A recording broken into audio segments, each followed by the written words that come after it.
আজকে আমরা একটা অদ্ভুত ট্রেন্ড নিয়ে কথা বলবো, সোনা খাওয়া।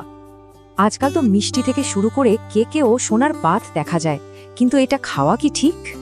শুরুতেই বলি, সব সোনা কিন্তু একরকম না। গয়নার সোনা আর খাওয়ার সোনা একদম আলাদা। গয়নার সোনায় অন্য ধাতু মেশানো থাকে, যা বিষাক্ত হতে পারে, আর খাওয়ার সোনা হতে হয় খুবই খাঁটি। খাবারে সোনা হতে হলে সেটাকে কম করে হলেও 23 থেকে 24 ক্যারেটের হতে হয়। ইউরোপে তো এটাকে E175 কোড দিয়ে ফুড অ্যাডিটিভ হিসেবে স্বীকৃতিও দেওয়া হয়েছে।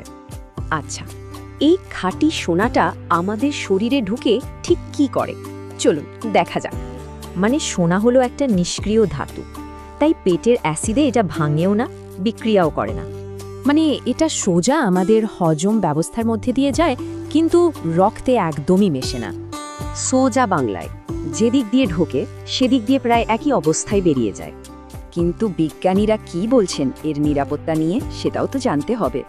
মজার ব্যাপার হলো, এই নিয়ে সরাসরি গবেষণা কিন্তু খুবই কম, তথ্যের বেশ অভাব আছে। তাই বিজ্ঞানীরা একটা অন্য জায়গা থেকে তথ্য নিয়েছেন, দাঁতের চিকিৎসা বিজ্ঞান থেকে।